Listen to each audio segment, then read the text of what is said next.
حول ولا قوة إلا بالله العلي العظيم.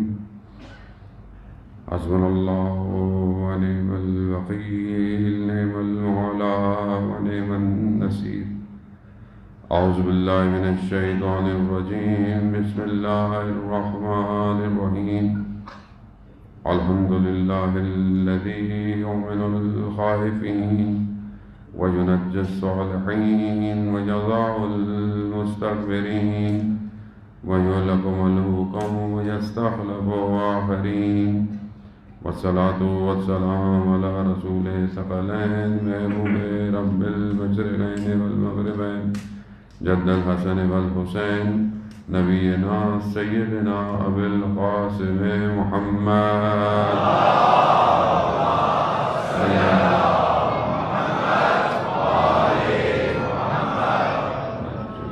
وآله الطيبين الطاهرين المعصومين، لا سيما بقية الله في الأرضين. روحي وأرواحنا لترى بمقدم الفداء ولعنة الله على أعدائهم أجمعين. بسم الله الرحمن الرحيم. رب اشرح لي صدري ويسر لي أمري واحلل عقدة من لساني يفقهوا قولي. أما بعد، فقد قال رسول الله صلى الله عليه وآله وسلم: افضل الاعمال امتی انتظار الفرج. صلوات بھیجیں محمد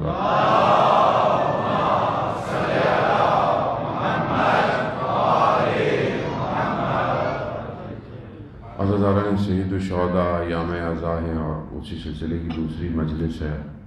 خدا کی بارگاہ میں شکر گزار ہیں کہ پروردگار نے یہ توفیق عطا فرمائی کہ ہم ان ایام میں اس عظیم حادثے کا، اس عظیم معرکے کا جو ہے وہ تذکرہ کریں اور خود اس سے ذکر حاصل کریں اور مقام اس رفت کی منزل پہ پہنچیں کہ جہاں ہمارے وقت کا امام ہمارا منتظر ہے.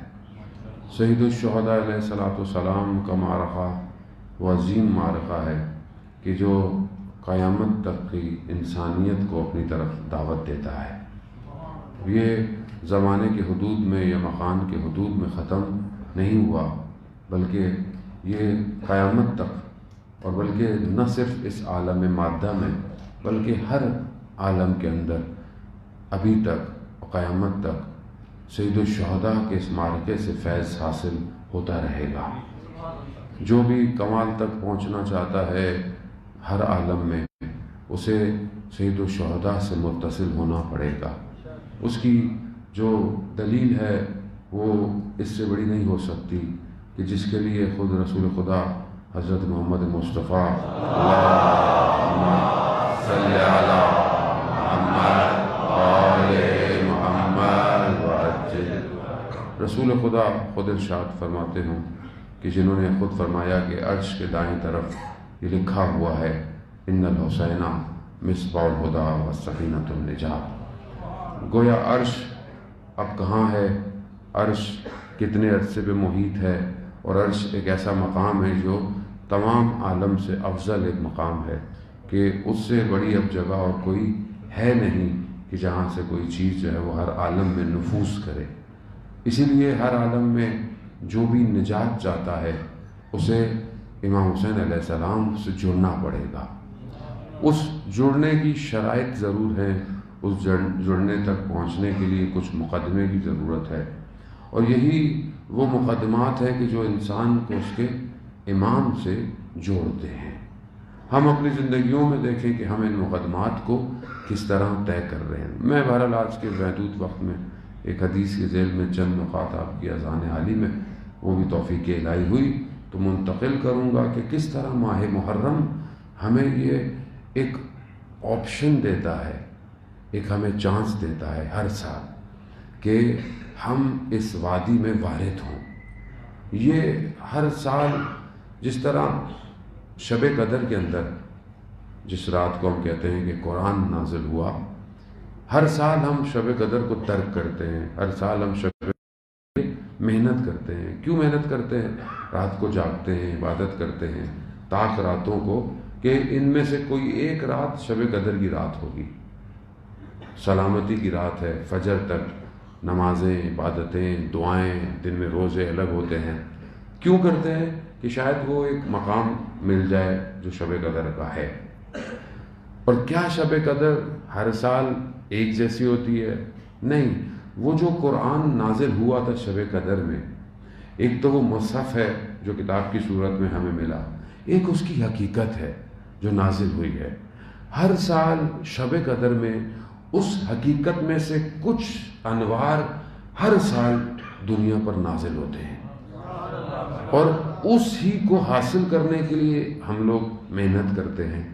ایک عالم دین نے پورے سال راتوں کو، یعنی جتنی راتیں تھی سال کی، جاگ کر گزاری کہ وہ یہ دیکھنا چاہتے تھے کہ شب قدر کی رات میں اور عام رات میں فرق کیا ہے، یعنی اس کو درک کریں۔ بہرحال ہم بھی اپنے حساب سے درک کرتے ہیں، ہم لوگ بھی بہرحال کاؤنٹنگ سے دعائے دوسن کبیر پڑھ لی، یہ پڑھ لیا، وہ پڑھ لیا، نوافل پڑھ لی، نول پڑھ لی، ہماری تو کاؤنٹنگ ہی اور کیا ہے۔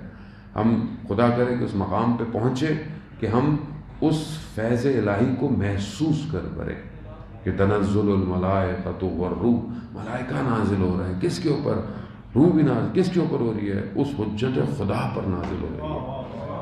اس چیز کو جب انسان، کیونکہ ظاہر ہے وہ جہاں نازل ہو رہا ہے نہ میرے پہ ہو رہا ہے نہ کسی اور پہ ہو رہا ہے، وہ تو اس قلب پہ نازل ہو رہا ہے جو اس کو تحمل کرنے کی ظرفیت رکھتا ہے، اس حقیقت کو کہ جسے پروردگار نے قلب پیغمبر پہ نازل کیا۔ یہ جو ہر سال آتی ہیں اس طرح کی مقامات اور منزلیں، یہ بیسیکلی مقامات ہیں، یہ منزلیں ہیں۔ جیسے ثواب جو ہے وہ کیا ہے؟ لفظ تھوڑی ہے کہ بھئی یہ کام کریں تو آپ کو ثواب ہوتا ہوگا۔ وہ ثواب کیا ہے؟ ثواب مقام ہے جنت کا، یعنی جتنے آپ ثواب حاصل کریں گے مقامات آپ کو عطا ہو رہے ہیں بیسیکلی۔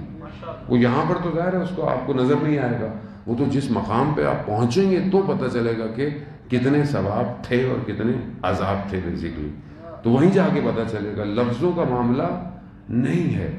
اسی طرح یہ جو آتا ہے یہ انسان کے وجود کو اس کمال پہ لے کے جاتا ہے کہ جسے آپ لفظوں سے بیان نہیں کر سکتے، جسے آپ کے وجود کو محسوس کرنا پڑے گا۔ کہ آپ یہ نہیں کہہ سکتے میں نے 100 رکعتیں پڑھ لی تو مجھے وہ محسوس ہو گیا۔ خدا کی مرضی ہے، شاید 100 رکعتوں میں آپ کو دے دے، شاید ہو سکتا ہے کسی ایک رکعت میں آپ کو عطا کر دے۔ اب یہ تو اس کے اوپر ہے کہ آپ آ کس طرح رہے ہیں، آپ آمادہ کتنے ہیں، آپ تیار کتنے ہیں، آپ نے پہلے سے کوئی کام کیا یا نہیں کیا۔ اب آپ جو ہے وہ خدا نخواستہ جو ہے وہ کانٹے بوئیں اور امید یہ رکھیں کہ اس میں سے گندم نکلے گی تو کبھی بھی نہیں نکلے گی۔ اگر آپ نے رجب شعبان میں تیاری کی ہے تو پھر ماہ رمضان میں آپ نتیجے کے منتظر رہیں۔ رمضان میں سر پہ ٹوپی پہن لی اور پھر رمضان ہوگا تو پھر رمضان سے منتظر نہ رہیں آپ، آمادی ہے۔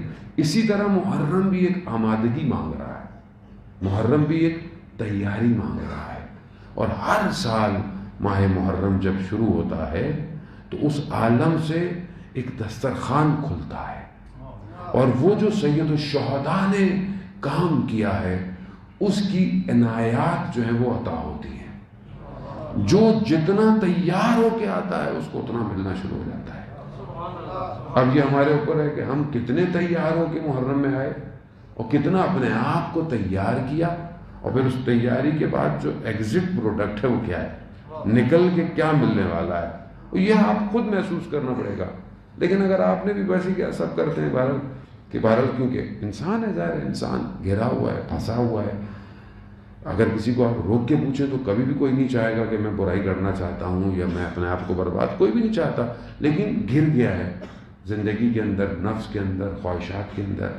اسی طرح سب کچھ اسی کا دنیاوی ہو گیا ہے، اندر سے چاہتا ہے لیکن پھنس گیا ہے، چاہے اس کی مجلس ہو، چاہے اس کی عزاداری ہو، اس کا دل تو یہی ہے کہ بہترین عزاداری ہو، بہترین مجلس ہو، لیکن وہ پھنس گیا ہے کس پہ؟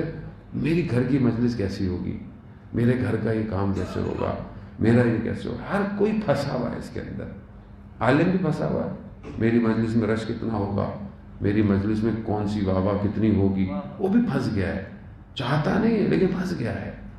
یہ جو ہم پھنس گئے ہیں اس سے محروم ہو گئے ہیں، وہ جو عطا ہونا ہوتا ہے محرم میں، اور یہ ایسا عطا ہوا ہے کہ جسے انبیاء نے حاصل کیا ہے، انبیاء بھی اسی کے منتظر رہے۔ روایات جو آپ کی خدمت میں پیش کرنی ہے وہ امام رضا علیہ السلام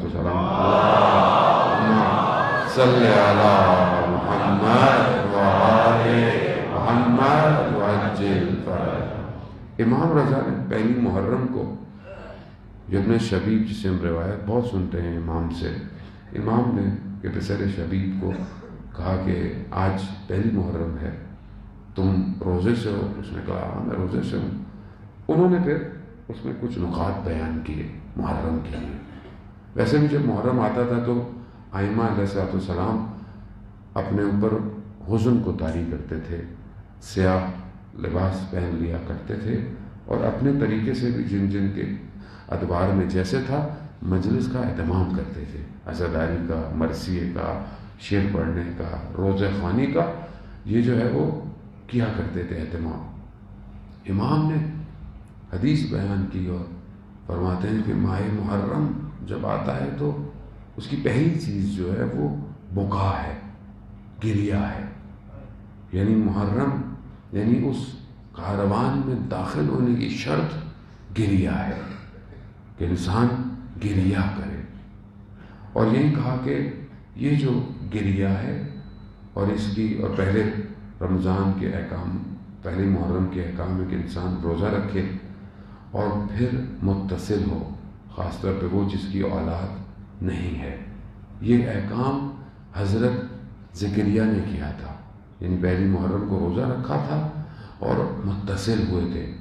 اس متصل ہونے میں انہیں یہ 5 مقامات دکھائے گئے پنجتن پاک کے۔ جب وہ امام حسین تک پہنچے تو حزن کی کیفیت طاری ہو گئی اور ان کے اندر انہوں نے گریہ شروع کیا۔ اس گریہ کی حالت میں انہوں نے حضرت یحییٰ کو طلب کیا، اپنے بیٹے کو طلب کیا۔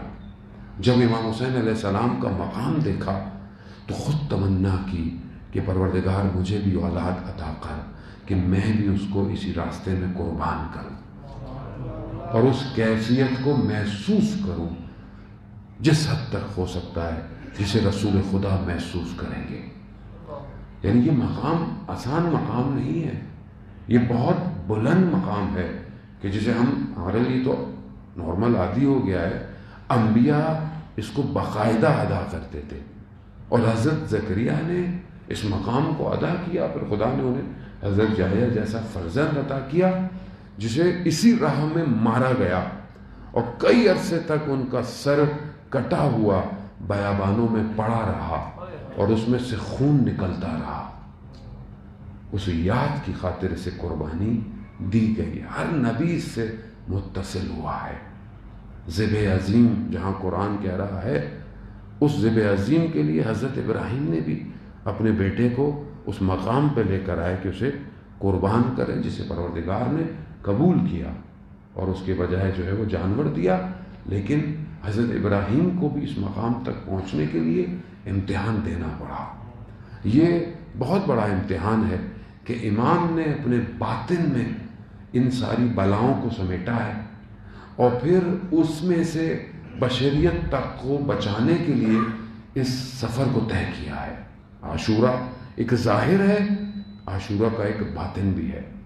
اس باطن کی جو ضیافت ہے، میزبانی ہے، اس کا میزبان پروردگار ہے، کہ پروردگار اس کا میزبان ہے، کہ جہاں امام حسین کو دعوت دی گئی اور سب سے پہلے امام حسین نے خود سب کچھ اپنے اوپر لیا اور پھر اپنے ساتھ لوگوں کو تیار کیا کہ وہ اس راستے سے اسی طرح اسی حالت میں گزرے، جو گزریں گے تو وہ پھر ایک مقام پہ پہنچیں گے۔ اور ہمیں بھی دعوت دی کہ یہ ایسا نہیں ہوا کہ یہ راستہ بند ہو گیا، راستہ یقیناً اصحاب امام حسین جیسا کوئی نہیں ہو سکتا، لیکن اس راستے کو کھلا رکھا ہے۔ پہلی شرط بکا، گریہ ہے، گریہ شہید الشہداء کے اوپر۔ ہم پورے سال کچھ بھی کریں، لیکن جب ماہ محرم آتا ہے تو جب کہیں فرض عزا بچتی ہے، جہاں کہیں بھی ذکر شروع ہوتا ہے، چاہے وہ سلام ہو، چاہے وہ مرثیہ ہو، چاہے وہ نوحہ ہو، کچھ بھی ہو، خود بخود ہماری آنکھیں نم ہو جاتی ہیں۔ اس میں ہمارا کوئی کمال نہیں ہوتا۔ انسان کو رلانا آسان نہیں ہے، وہ بھی ایک نام پہ پوری دنیا کے کروڑوں لوگ گریا کریں، یہ آسان نہیں ہے. یعنی اس ایک نام اس وجود میں اتنا سب کچھ سمیٹ لیا کہ جیسے ہی وہ ذکر ہوگا آنکھیں نم ہونا شروع ہو جائیں گی. اور پھر اس گریے کے لیے جو بیان کیا کہ چاہے تم اگر رو نہیں سکتے تو رونے والی شکل بناؤ. کیوں؟ کیونکہ مہم ہے یہ. ایک قطرہ بھی تمہارے آنکھوں میں ہوگا تو تمہارے گناہ اور گناہ صغیرہ اور کبیرہ معاف ہو جائیں گے. لیکن ایک معاملہ کیا ہے؟ معاملہ ایسا نہیں ہے جب ہم لوگ بعض اوقات پڑھتے ہیں لوگ کہتے ہیں مولانا یہ کیا بات ہوئی، مطلب جو رو لے گا اس کے گناہ معاف ہو جائیں گے. معاف ہو جائیں گے، حدیث ہے، معاف ہو جائیں گے. روز قیامت میں جہاں آنکھیں پریشان ہوں گی اور رو رہی ہوں گی قیامت والے دن، مگر وہ آنکھ جو حسین ابن علی پر گریہ کی ہوگی وہ وہاں خوشحال ہوگی. یعنی مقام عطا کر رہا ہے خدا، موقع دے رہا ہے. لیکن ظاہر ہے جب ایک شخص آئے گا گریہ کرے گا تو امام فرماتے ہیں کہ طہارت کی منزل پہ پہنچ جاتا ہے. یعنی جب گناہ آپ کے معاف ہو جائیں، گناہ آپ کے ختم ہو جائیں تو آپ پاک ہو گئے. اب جب یہ پاک ہو گیا تو یہ پہلی شرط ہے. یعنی اب اگلے مراحل شروع ہوں گے. اب ایسا نہیں ہے کہ یہاں پہ انسان آئے گریہ کرے پاک ہو جائے پھر جا کے باہر گناہ کرے. نہیں، ایسا شخص امام کو نہیں چاہیے. شخص وہی چاہیے کہ جب ایک دفعہ آیا پاک ہو گیا تو اب اگلے مرحلے میں داخل ہو. دوسری چیز جو امام نے فرمائی کہ وہ یہ ہے کہ اب ان کو، اور امام نے کہا کہ اگر اور چاہتے ہو کہ تمہارے ثواب بڑھ جائیں، تمہاری چیزیں بڑھ جائیں تو پھر زیارت ہے. زیارت امام حسین ہے. یعنی پھر تم زیارت کی طرح پڑھو. زیارت ظاہر کے اندر بھی ہے، جو بھی تمہارے پاس دوش ہے، جو بھی تمہارے پاس سب کچھ ہے ان سب کو اٹھاؤ اور زیارت کی طرف پڑھو. وہ ایک زیارت تو ظاہری ہے کہ جو انسان ادا کرتا ہے کہ خدا کرے ہم سب کو کربلا کی زیارت نصیب ہو. دوسری زیارت یعنی ملاقات ہے. یعنی انسان امام سے ملاقات کرے. اب یہ ایک ملاقات ضروری نہیں ہے کہ آپ وہیں جا کے کریں، راہ دور سے بھی آپ ملاقات زیارت کر سکتے ہیں. ایک تو متن زیارت پڑھنے سے بھی ہو جائے گی، دوسرا اپنے وجود کو امام کی طرف تیار کرنا زیارت ہے. یعنی جب آپ زیارت کرنے جا رہے ہیں، کسی سے ملنے جا رہے ہیں، زیارت کے معنی ملاقات کے ہیں. اب آپ جب ملاقات کرنے جا رہے ہیں تو اب آپ کو کیسے جانا ہوگا؟ اب آپ دنیا میں کسی سے ملتے ہیں، کسی شخص سے ملتے ہیں، جتنی بڑی پرسنالٹی ہوتی ہے، آپ کے ملاقات جانے تک آپ اپنے آپ کو بڑا تیار کرتے ہیں. آپ ایکٹیو ہوں، چاہے ظاہری لباس ہو یا اس سے ملاقات کرنے کے لیے جو اور چیزیں ریکوائرڈ ہوں. امام سے ملاقات کتنی تیاری کی ضرورت ہے؟ محرم امام سے ملاقات کے لیے ہے، امام تک پہنچنے کے لیے ہے. تو کیا میں اپنی زندگی کے معاملوں کو اس طرح ایڈجسٹ کر رہا ہوں کہ میں امام سے ملاقات کروں گا؟ اور ظاہر میں بھی امام کے ظاہر کی بھی اتنی بڑی جو ہے وہ مقامات ہیں کہ خود حدیث میں بیان ہوتا ہے. امام حسین علیہ السلام فرماتے ہیں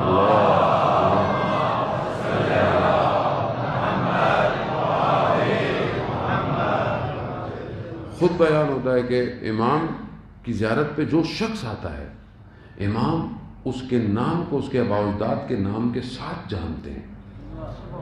یعنی ایسا نہیں ہے کہ آپ آئیں تو یہاں آئے تو آپ کو شاید کوئی آپ کو نہیں جانتا یا آپ کو مینجمنٹ کے لوگ نہیں جانتے یا میرے خیر میں کیا فائدہ کہ میں آپ کو جانوں.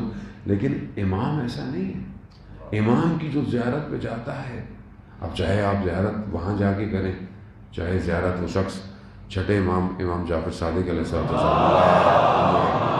صلی علی محمد. امام نے پوچھا کہ تم ہمارے جد کی زیارت پہ جاتے ہو ہر روز؟ کہا مولا ہر روز کہاں؟ کہا ہر ہفتے؟ کہا مولا ہر ہفتے کیسے جائے؟ کہا ہر مہینے؟ کہا مولا نہیں مطلب سال میں کچھ مرتبہ. کہا کیوں؟ کہا مولا ممکن کیسے، دور ہے ہم کیسے جائیں؟ کہا کہ تم کہیں پہ بھی ہو، کھلے آسمان نیچے جاؤ اور 3 دفعہ کہو السلام علیکہ یا ابا عبداللہ، السلام علیکہ یا ابا عبداللہ، السلام علیکہ یا ابا عبداللہ. کہیں پہ بھی ہو، یعنی زیارت ہو گئی۔ حدیث عزیزان محترم، ہمیں اصل میں ہمیں اپنے ائمہ کے الفاظ پر یقین نہیں ہے۔ مانتے ہیں، ایسا نہیں کہ نہیں مانتے، یقین کا تعلق وجود سے ہوتا ہے۔ علم ہر کوئی رکھتا ہے، علم ہے، یہ بات ہے، علم ہے، علم میں ہونا الگ ہوتا ہے، اس بات پر یقین ہو جانا الگ مقام ہے۔ منزلت یقین پہ پہنچے انسان، جیسے ہے ویسے، وہ اگر ہے تو اس کا مطلب ہے جب امام کہہ رہے ہیں تو زیارت ہوگی، تو جب زیارت ہوگی تو ملاقات ہوگی نا۔ تو اب جب یہ ملاقات ہوگی تو میں کیسا ہوں ان سے ملنے آیا ہوں، تیار ہوں۔ یہاں سے جب سلام بھیجا تو ہو سکتا ہے کہ وہاں سے جواب نہ آئے، سنائی نہیں دے، وہ ایک الگ بات ہے۔ کیوں؟ کیونکہ غفلت کے پردے ہیں۔ میں اپنی بات کر رہا ہوں، آپ کو نہیں کہہ رہا ہوتا نا خاص۔ ایک شخص تھا کربلا کے اطراف میں رہتا تھا، اور ایک عالم دین نے خواب میں دیکھا کہ میں زیارت پہ گیا ہوں سید الشہداء کی، وہیں کے عالم تھے، اور میں زیارت کر رہا ہوں، اور باب قبلہ سے جوان آیا، اس نے بھی زیارت کی، اور میں نے خواب میں دیکھا کہ اندر سے جب اس نے سلام کیا تو اندر سے امام اس کو جواب دے رہے ہیں اور یہ مسکرا رہا ہے۔ کہا یہ میں نے خواب دیکھا، دوسرے دن شب جمعہ تھی، میں پہنچا اور اسی مقام پہ میں نے اس جوان کو دیکھا، اور میں نے دیکھا اس نے اسی طریقے سے سلام کیا، اور سامنے تو ظاہر ہے مجھے نظر نہیں آیا، لیکن دیکھا کہ یہ جوان مسکرا رہا ہے۔ جب اس کا وقت گزر گیا، جب اس نے زیارت کر لی، تو میں نے کہا کہ ماجرا کیا ہے؟ میں نے ایسے ایسے خواب میں دیکھا کہ جب تم زیارت کرتے ہو تو اندر سے امام تمہیں جواب دے رہے ہیں، تم تو کہا ماجرا کیا ہے؟ کہا میں کربلا سے تھوڑے فاصلے پہ رہتا ہوں، اور میرے ماں باپ مریض ہیں، وہ آ نہیں سکتے، تو میں ہر جمعرات کو ایک کو لے کر آتا ہوں، ایک ہی سواری ہے، ایک ایک کو لے کے آتا ہوں۔ تو جس دن میرے والد کی نوبت تھی، باری تھی، ان کو لانا، تو بارش تھی بڑی شدید، تو میری والدہ نے بھی اظہار کیا کہ میرا بھی آج دل چاہ رہا ہے۔ سواری میرے پاس ایک ہی تھی، تو میں نے اپنی والدہ کو اپنے کندھے پر سوار کیا اور دونوں کو زیارت پہ لے کر آیا۔ کہا اس دن سے جب بھی میں امام کو سلام کرتا ہوں، امام میرے سلام کا جواب دیتے ہیں۔ یعنی زیارت یہ ہے، یعنی بہرحال ایک ظاہر کی خدمت، دوسرا والدین کی خدمت، تیسرا اپنے وظیفے پہ عمل کرنا، واجبات کو ادا کرنا۔ زیارت یہی ہے، میں امام سے ملاقات کروں، میں امام سے ملوں، اور میرے واجبات سارے جو ہیں وہ گرے ہوئے، واجبات ہی نہیں پورے ہو رہے، میرے اطراف میں میرے معاملات، میرے لین دین، میرا رہنا سہنا، میری گفتگو، میرے والدین، میرے بہن بھائی، میری اولاد، میری زوجہ، یہ معاملات اکھڑے ہوئے ہیں، مشکلات کا شکار ہوں میں، اور پھر میں کہوں مولا سلام، کہاں جواب دیں گے مولا؟ کیسے جواب دیں گے؟ میں آمادہ نہیں ہوں، میں سمجھ نہیں رہا کہ میں امام کی خدمت میں حاضر ہو رہا ہوں۔ زیارت اسے کہتے ہیں۔ صرف یہ تو نہیں کہ جب آپ کربلا جانے لگیں تو آپ بولیں توبہ استغفار، جیسے حج پہ لوگ جاتے ہیں، معاف کر دیں معاف کر دیں۔ معافی وہ بھی دل سے کہاں مانگتے ہیں، واٹس ایپ کا دور ہے، واٹس ایپ کا میسج چلا دیتے ہیں، بھائی معاف کر دیجیے گا، ایسے تھوڑی معافی ہوتی ہے۔ معافی تو وہ ہے جس کا دل دکھایا ہے، اس کا دل آپ کو معاف کرے۔ آپ نے جس کا دل دکھایا اس سے معافی مانگے۔ براڈ کاسٹ لسٹ کو معافی بھیجنے سے تھوڑی معافی مل جاتی ہے کوئی۔ آپ کو اور ہمیں نہیں پتا ہم نے کس کا دل دکھایا ہے، ہم کس کو جو ہے وہ زبان سے دکھایا ہے، کسی کو کسی دکھایا ہے۔ سنگین معاملہ ہے۔ شیخ مقدس اردبیلی جو بہت بڑے عالم دین تھے، جو جاتے تھے تو مولا کے نجف میں حرم کے دروازے کھل جایا کرتے تھے رات کو، اس مقام پر وقت کے امام سے ملاقات، کہ خود امام ایک ہی سواری پہ بیٹھے ہوئے ہیں، وہ مقدس اردبیلی کو نہیں پتا، لیکن امام اس سے سوال پوچھ رہے ہیں کہ سنا ہے مقدس اردبیلی کوئی آئے؟ ہاں ایک آپ سب طالب علم ہے۔ یعنی انسان کتنا نفس کو اپنے جو ہے وہاں، وہ جب کربلا کی زیارت پہ جا رہے ہیں نجف سے، تو انہوں نے سواری کے لیے ایک جانور کرائے پہ لیا اور جانے لگے۔ رستے میں کسی نے خط دیا، نامہ، لیٹر، اس کو کربلا میں کسی کو دے دیجیے گا. تو انہوں نے کہا ٹھیک ہے, لیا, اور سواری کے ساتھ ساتھ پیدل جا رہے ہیں. تو کسی نے بولا کہ آپ اس پر سوار کیوں نہیں ہو رہے, تو آپ نے لی ہے. کہتے جب میں نے اس سے لی تھی تو یہ کہا تھا کہ میں نے کربلا جانا ہے, اس خط نے کربلا نہیں جانا. کتنا حقوق الناس کا خیال ہے, اور ہم تو پارے پارے کر رہے ہیں لوگوں کے حقوق کو. ہم تو کسی کے حقوق کو پامال کر رہے ہیں. آج انسانیت کہاں پہنچ گئی؟ آج کے سامنے حالات آپ کے سامنے دیکھیں, دنیا کس ظلم و ستم پہ پہنچ گئی ہے. آپ نے ملک کو دیکھ لیں, آپ جو بھی حاکم آتا ہے, حکمراں بنتا ہے, وہ تیر تیر اور زخمی کر دیتا ہے قوم کو, جہاں تک نوچ سکتا ہے نوچتا ہے. اور ہم ہی میں سے آتا ہے, باہر سے تھوڑی آتا ہے کوئی, ہم ہی میں سے آتا ہے. ہمیں بڑا برا لگ رہا ہوتا ہے, ہمیں بھی موقع ملے گا, ہم بھی یہ کریں گے. اس کی وجہ کیا ہے؟ سسٹم ایسا ڈیزائنڈ ہے کہ جو اوپر آئے گا کرپٹ ہوگا. جو بھی اوپر آئے گا بنایا ایسا گیا ہے. اور اس کی سب سے بڑی وجوہات ہم خود ہیں. جب ہم اپنی اصلاح نہیں کرتے اپنے چھوٹے سے معاملے میں, تو بڑے معاملے میں کیسے ملک کی اصلاح ہوگی؟ یہاں کیسے ہم امام سے ملاقات کریں گے؟ ہم کہاں امام کو دعوت دیں گے؟ اور کس طرح ہم امام تک پہنچیں گے؟ تو ہم اگر اس زیارت کے مفہوم کو سمجھ لیں عام سے الفاظ میں بھی, تو ہمارے اندر تبدیلی آ جائے گی. کیونکہ یہ بہت امپورٹنٹ ہے. کیونکہ یہ جب تک صحیح نہیں ہوگا, ہم اپنے وقت کے امام کی زیارت کیسے کریں گے؟ کس طرح کریں گے؟ کس وجود سے کریں گے؟ چھپا تو نہیں سکتا امام سے آپ امام سے, میں آپ سے بہت سی چیزیں چھپا سکتا ہوں, آپ کو نہیں بتاؤں بہت ساری باتیں, جھوٹ بھی خدا نخواستہ بول دوں. امام سے تو نہیں چھپا سکتے ہم. امام کو تو سب پتہ ہے. ہمارے اعمال روایات کے مطابق ہفتے میں 2 دن امام کے پاس جاتے ہیں. اس کے علاوہ امام ویسے بھی حاضر ہے, ہم غائب ہیں, امام تو حاضر ہے, ہمیں نظر نہیں آ رہا. آیت اللہ عظمہ بہجت فرماتے تھے کہ ہمارے دلوں میں جو غفلت کی لیریں آ گئی ہیں, اس کی وجہ سے ہم امام کو نہیں دیکھ پاتے, ورنہ امام حاضر ہے اور ہمارے اعمال کو دیکھ رہے ہیں. اور آپ سوچیں کہ جب میرے عمل کو کوئی دیکھ رہا ہو اور میں غافل ہوں, کس طرح ہوگا؟ کس طرح ہم کربلا پہنچیں گے؟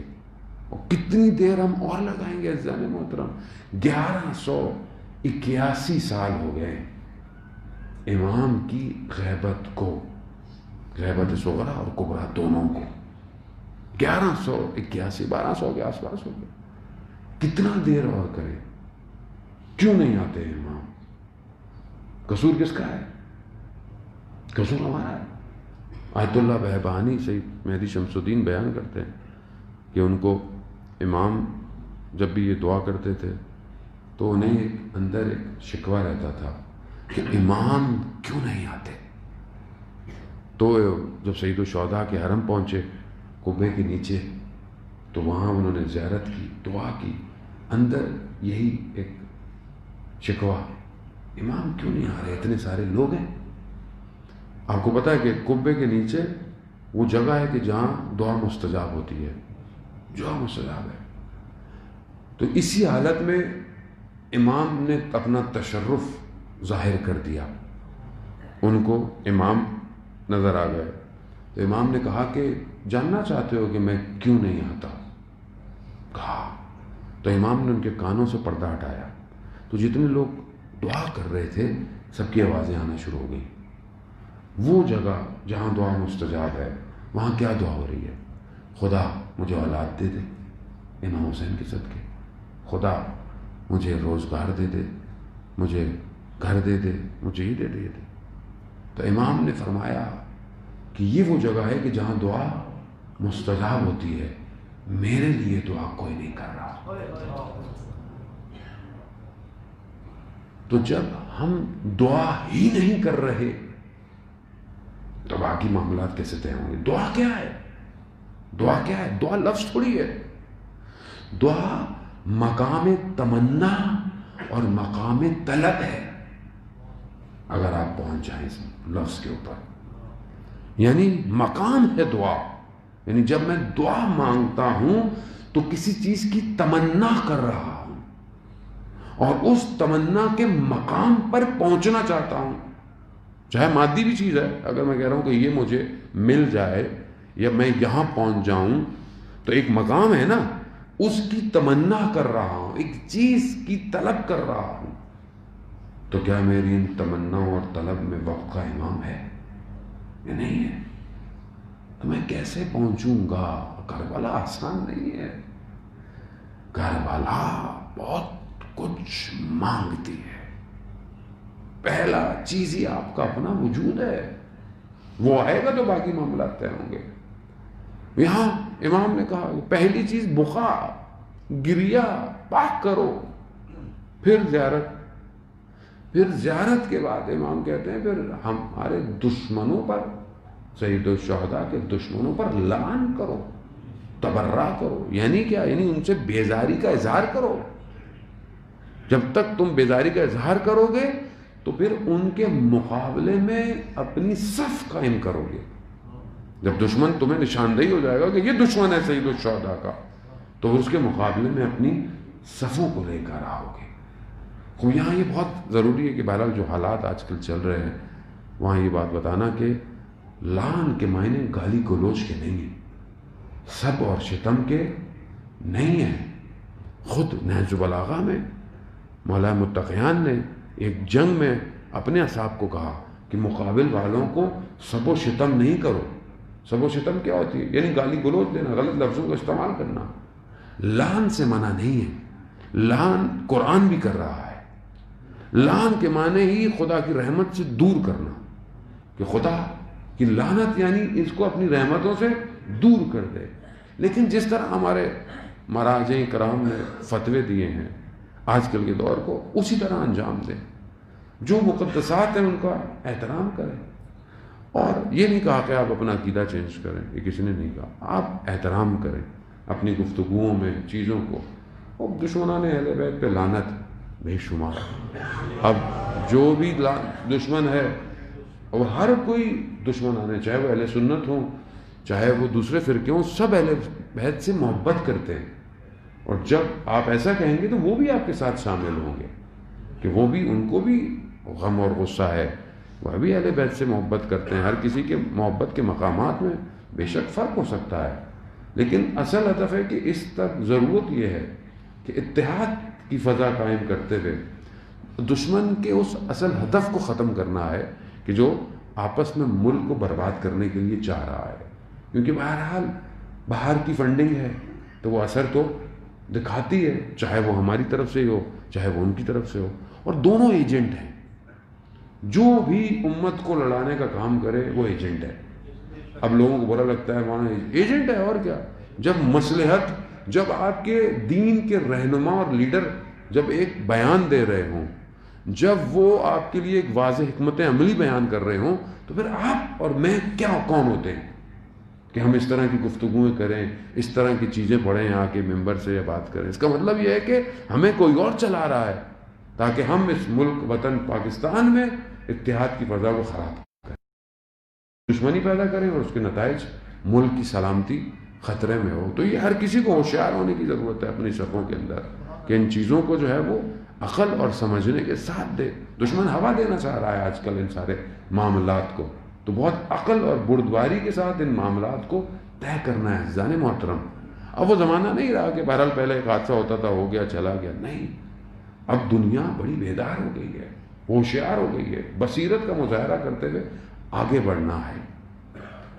اگلی چیز جو امام فرماتے ہیں کہ اب ان مقامات کو جب تم طے کرو گے تو تم ایک ایسے مقام پہ پہنچتے ہو کہ جہاں تم جب بھی امام حسین کو یاد کرو تو یہ کرو کہ میں اس راستے پر ہوتا تو میں بھی کامیاب ہو جاتا.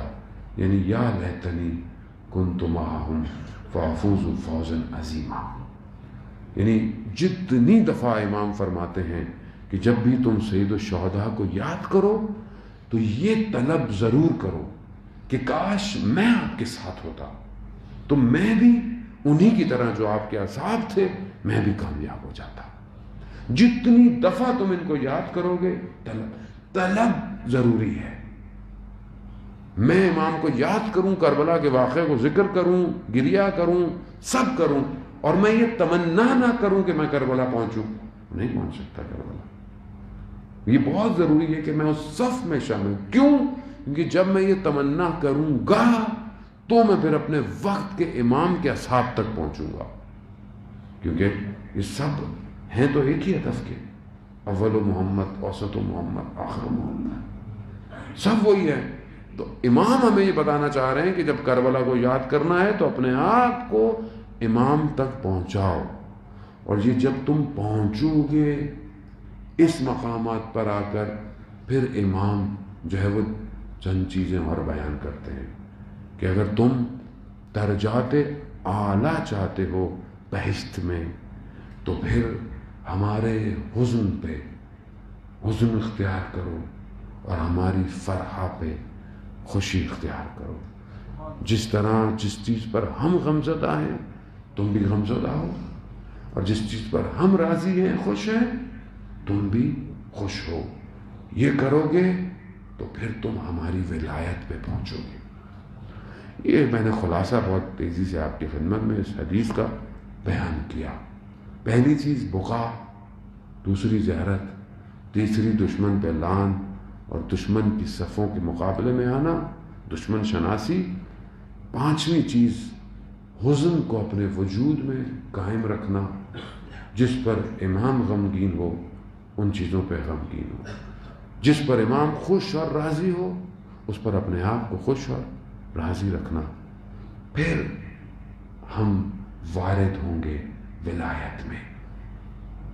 اب ہم اپنی زندگیوں میں دیکھیں کہ ہمارے پاس کتنے مرحلے ہم طے کر رہے ہیں۔ امام حضرت ہم کہتے ہیں کہ اپنی خوشیوں میں، غموں میں، جو سادہ ترجمہ کرتے ہیں ہم یہ کرتے ہیں کہ ہم اپنی خوشی اور غموں میں امام کو یاد رکھیں، یہ معنی اس کے نہیں ہیں۔ علماء بیان کرتے ہیں کہ جب امام غمگین ہوتا ہے تو مومن خود بخود غمگین رہتا ہے، جب امام خوش ہوتا ہے کسی بھی مقام پہ تو خود بخود جو آپ کے وجود میں خوشی آتی ہے وہ امام کے وجود کی وجہ سے ہوتی ہے۔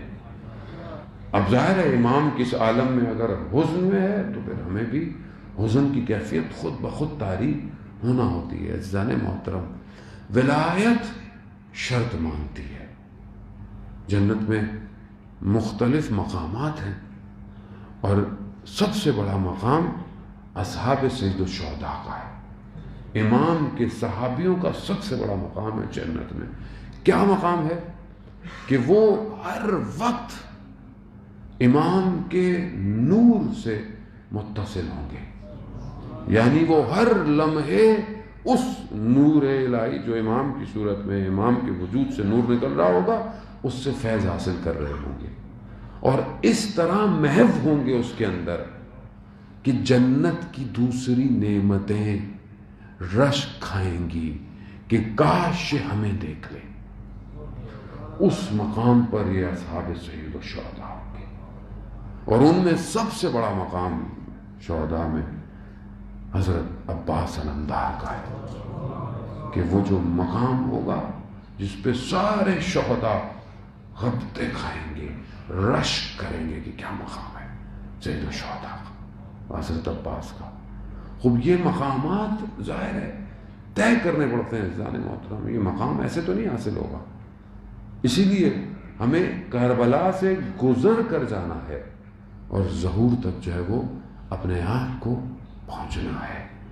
اب ہم دیکھیں کہ یہ جو اصحاب تھے امام کے، ان میں کیا ایسا تھا، یعنی زہیر ابن کین کہ جو خود اپنے اندر شخصیت تھا، اپنے اندر مال، دولت، دنیا اور سب کچھ اس نے رکھا ہوا تھا، مالدار تھا، خیمے لگتے تھے، خیموں کو اس نے اپنے اٹھایا، لیکن روز عاشورہ اس نے کیا جملے کہے کہ جب، بلکہ اس وقت نہیں جب کہ حضرت مسلم کی جب شہادت ہوئی تو امام نے انہیں کہا کہ جانا چاہو تو چلے جاؤ، یہ تو آگے یہی ہے۔ زہر کہہ رہا اگر جملہ، آپ غور کریں، ہمارے استاد کہتے ہیں کہ میں اس جملے کو جب بھی سنتا ہوں پڑھتا ہوں تو میں تواضع کے اندر آ جاتا ہوں۔ کیا کہا؟ دنیا کی لذتیں یا دنیا کی یہ جو ساری چیزیں ہیں یہ اگر دائمی بھی ہوتی یعنی ہمیشہ رہتی, یہ عیش ہمیشہ کے لیے بھی ہوتا تو بھی ہم امام آپ کو ترک نہیں کرتے. یعنی کیا دنیا کی عیش, یعنی بیماری نہیں ہوتی, ماں باپ کے جدا ہونے کا خوف نہیں ہوتا, کوئی چیز ختم ہونے کا خوف نہیں ہوتا, یہ ہمیشہ رہتا. یہ عیش و عشرت کی لذتیں ہمیشہ رہتی تو بھی ہم آپ کو چھوڑ نہیں سکتے. ابھی ہم تو یہ کہتے ہیں نا دنیا ٹیمپریری ہے جی, مر جائیں گے, کیا کر رہے ہیں, چھوڑیں, کن چکروں میں پڑے ہوئے ہیں. ہم ایسے ہی اپنے کو دلاسا دیتے ہیں. وہ کیا کہتے ہیں, اگر یہ ہمیشہ ہوتی کس مقام پر تھے, کیا دیکھ رہے تھے جو ہمیں کہ جس کی ہم تمنا کرتے ہیں, یا لیتنی.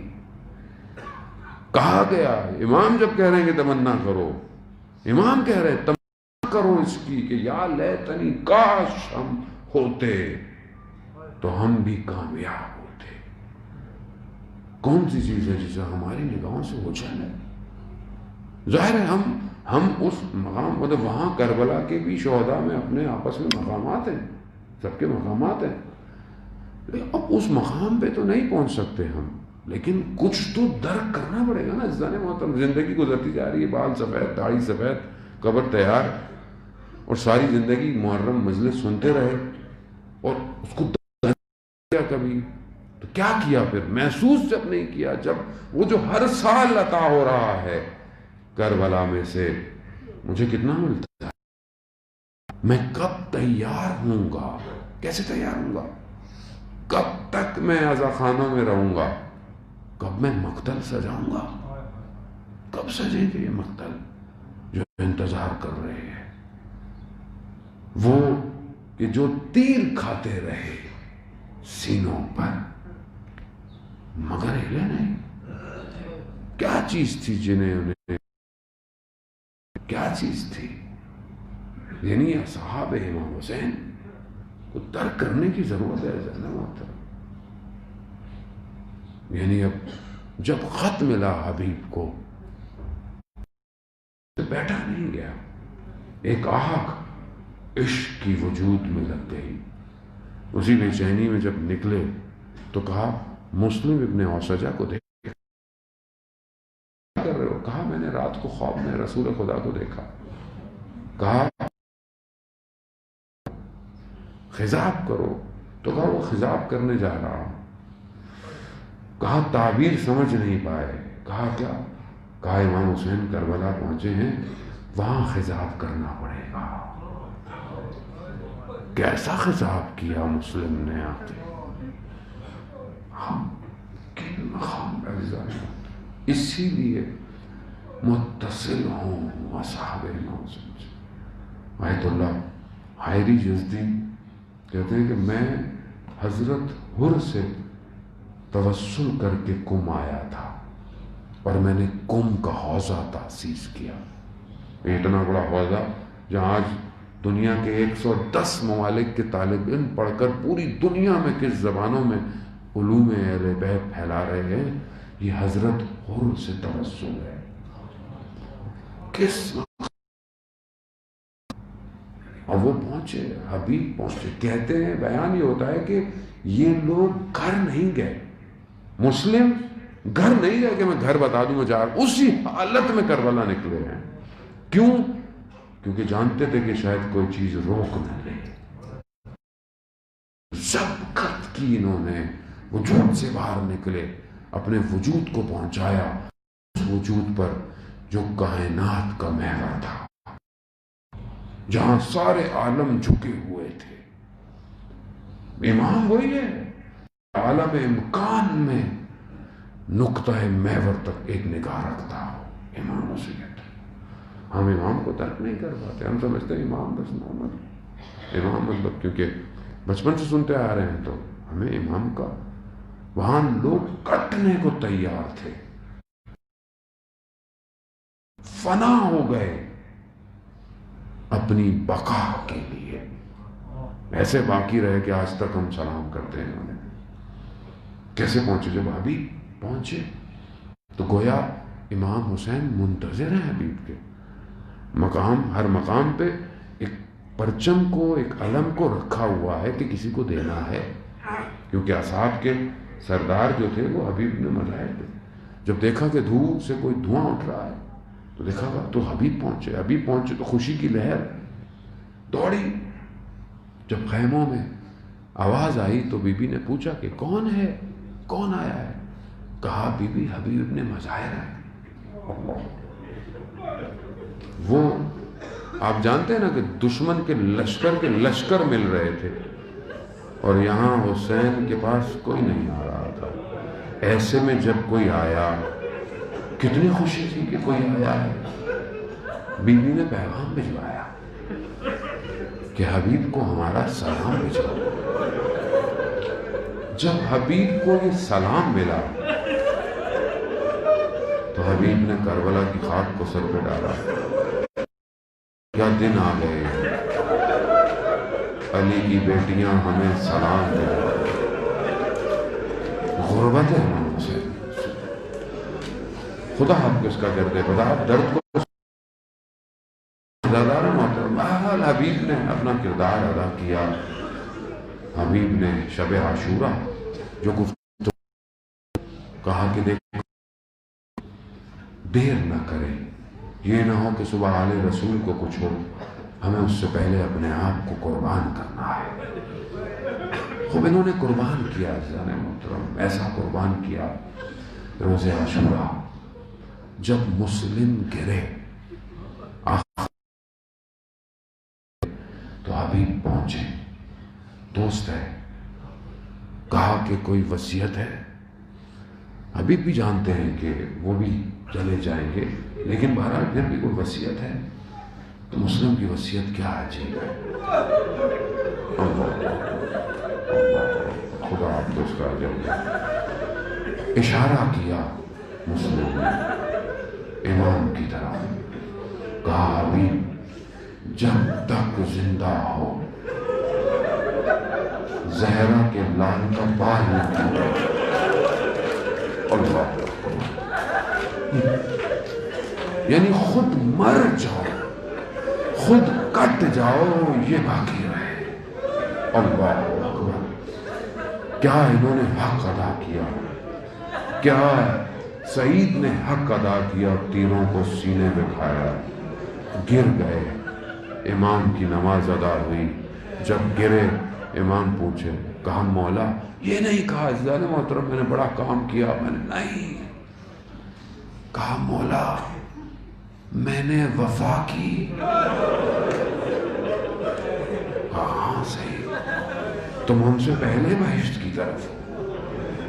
یہ کیا تھا، یہ کیا چیز تھی جسے دنیا آج تک سمجھ نہیں پائی کہ یہ کون تھے کہ جن کی گردنوں پر تیز دھاریں چلتی رہیں مگر انہوں نے اپنے آپ کو جدا نہیں ہونے دیا. یہ صرف معرفت امام ہے. امام کو پہچاننا ہے. ہم حیات نہیں ہیں، ہماری حیات اسی امام سے متصل ہے. اور امام ہے، ہادی ہے، ہدایت دینے والا ہے. ایک جملے سے کربلا میں، ایک جملے سے بس آپ کی زحمت، وقت کہیں اور بھی پہنچنا ہے. ایک جملہ کہ جو 2 محرم حر نے روکا، پانی پلایا. ہزاروں کا لشکر تھا، پانی تھا امام کے پاس، جانوروں کو بھی پانی پلایا. پھر جب جانے لگے تو حر نے لگام پکڑ لی. کیا کہا؟ ان گستاخی امام کے کو سواری کو روکا. امام نے کہا حر تیری ماں تیرے غم میں بیٹھے. امام کے جملے ایسے نہیں تھے. امام جانتے تھے کہ حر کو کہاں سے چنگاری لگانی ہے. حر نے کیا کہا؟ مولا اگر کوئی اور ہوتا تو میں جواب دیتا، مگر آپ کی والدہ کا احترام، بس یہ احترام حر کو بچا گیا۔ اللہ، ہاں عزیزان محترم، یہی تو نام ہے کائنات کا جو بچا سکتا ہے، اور ہے کیا ہمارے پاس؟ ہے جو پہلی محرم ہر جگہ آتی ہے، نازوں کو سمیٹنے آتی ہے اپنے بیٹے کے عزاداروں کو۔ یہی ایک نام تھا کہ حر شب عاشورہ ٹہل رہا ہے، کہا جنت اور جہنم کے درمیان میں دیکھ رہا ہوں۔ آ گیا، خلاصہ آ گیا، ہم نے اسے قبول کر لیا۔ آیا، جیسے آیا امام سے فوراً کہتا ہے کہ مولوی جانے دیجیے، میں آپ کے لیے اپنے آپ کو قربان کرنا ہوں۔ خود مہمان کا زبان کہ کوئی مہمان آئے تو اسے بٹھائے، اسے روکے، لیکن امام نے کہا جاؤ، روکا نہیں، کیونکہ جب مہمان آئے گا تو کچھ پوچھنا پڑے گا، کچھ نہیں تو پانی تو پوچھنا پڑے گا نا، لیکن اب پانی نہیں ہے، کیا پوچھے؟ کہاں جاؤ؟ جاتے ہوئے حر نے کہا مجھے اجازت دے میں خیموں سے معذرت کر لوں۔ حر اہل حرم کے خیموں کے سامنے ہے، خاک کو لی، خاک پہ بیٹھے، ہاتھوں کو جوڑا اور امام کی بہنوں سے عرض کیا کہ روز قیامت میرا قصد نہیں تھا کہ اس مقام پہ لاتا، مگر قیامت والے دن اپنی والدہ سے میری شکایت مت کیجیے۔ بس یہ کہنا تھا کہ حر چلا گیا۔ ہاں عزاداروں محترم، حر چلا گیا، مجھے کسی اور مقام پہ لے کے جانا تھا لیکن وقت نہیں۔ ہاں حر چلا گیا، حر سے پہلے حر کا بیٹا گیا۔ حر کا بیٹا جیسے ہی گرا، حر پہنچنے لگے اس سے پہلے امام حسین پہنچ گئے۔ اللہ اکبر۔ بس ایک جملہ کہوں گا، جب یاد آئے تو میری یاد ہو، جن کے جوان بیٹے ہیں وہ کیا کرے نا، تو علی اکبر کو ضرور یاد کیا۔ بڑی کمائی تھی یہ امام حسین۔ امام کیا کہتے ہیں؟ امام کہتے ہیں حر جوان بیٹے کے لاشے پہ باپ نہیں آتا، جوان بیٹے کے لاشے پہ باپ نہیں آتا۔ میں کہوں گا حر اگر کچھ سانس تمہاری بچتی تو دیکھنا کہ خود امام حسین اپنے جوان بیٹے کے لاش کس طرح آئے۔ میں علی اکبر کے مصائب نہیں پڑھوں گا، ہاں بس میں صرف اتنا کہوں گا عزاداران محترم کہ حر کو یہ کہہ تو دیا مولا نے، لیکن جب علی اکبر جانے لگے نا، مل گئے نا، ملاقات ہوئی، وقت نہیں عزیزان محترم، نہ جانے وقت اتنا تیزی سے گزرتا ہے کہ غم بھی بیان نہیں ہو پاتا۔ جب یہ گزرتا ہے نا وقت، تو ہمارے لیے تو یہ تھوڑا سا وقت ہے، یہ حسین جانتا ہے کہ وقت گزرا کیسے۔ جیسے علی اکبر نے ودا کیا نا، علی اکبر کی سواری نکلی، میرے مولا پیچھے پیچھے سے آنے لگے، کہا محلن محلن یا بنیا، آہستہ چلو میرے لال، آہستہ۔ علی اکبر نے مڑ کے دیکھا، کہا بابا ابھی تو مل کر آیا ہوں۔ کہا ہاں یہ تو باپ جانتا ہے نا، جوان بیٹا، وہ بھی علی اکبر۔ کہا بیٹا جتنا ممکن ہو مڑتے مڑتے دیکھتے جانا علی اکبر۔ آزاداران محترم، یہ ہو گیا، علی اکبر گئے، واپس بھی آئے، میں بہت تیزی سے آگے نکلوں گا، بس آخری وقت کہوں گا کہ علی اکبر کو کچھ کر سکے۔ علی اکبر نے تہ لشکر تک دشمن کو چیرا ہے، تہ لشکر تک دشمن کو چیرا ہے۔ انہیں سمجھ میں آ گیا یہ بنی ہاشم کا لال ایسے نہیں، انہوں نے دھوکے سے کہ دیکھو خیموں میں کچھ ہوا، علی اکبر کی نگاہیں بس تبدیل ہونے تھی، انہوں نے نیزہ بھی ایسی جگہ لگایا کہ خون اتنا شدید نکلا کہ کہتے ہیں علی اکبر اپنے توازن کو برقرار نہ رکھ پائے۔ اسی حالت میں علی اکبر جب تھک گئے، کہاں ہیں؟ تہے دشمن ہیں۔ علی اکبر نے چاہا کہ جتنے اپنے بابا کے قریب آ سکتے تھے آئے، لیکن حالت کیا ہے؟ مقتل کہتا ہے علی اکبر نے اپنے آپ کو سواری پہ گرا دیا. اب جہاں جہاں سے یہ سواری گزری فقطعوہ، مقتل کہتا ہے کہ تلوار سے علی اکبر کو ٹکڑے ٹکڑے کر دیا. جتنا پہنچ سکتے تھے علی اکبر پہنچے. علی اکبر نے یہ نہیں کہا بابا میری مدد کو آؤ، نہیں، جب گرے ہیں تو صرف یہی کہا بابا میرا سلام. اب میں نہیں جانتا کہ کس طرح امام حسین علی اکبر کے بدن پر پہنچے. ہاں یہ ضرور بیان ہوتا ہے کہ مولا نے دو زانو ہو کر سینے پہ ہاتھ رکھ کر علی اکبر کے سینے سے اس ٹوٹے ہوئے نیزے کو نکالا. انا للہ و انا الیہ راجعون. اپنے رخسار کو علی اکبر کے رخسار پر رکھا اور پھر کہا کہ علی اکبر تیرے بعد اس دنیا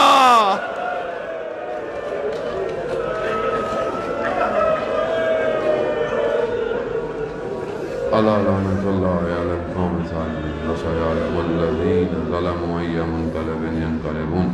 پروردگار ہماری اس عبادت کو اپنی بارگاہ میں قبول فرما. پروردگار امام زمانہ کے ظہور میں تعجیل عطا فرما. ہمیں ان کے ناصروں ان کے مددگاروں میں شمار فرما. پروردگار جہاں بھی ماتم مجلس جلوس عزاداری اور ان کی حفاظت فرما.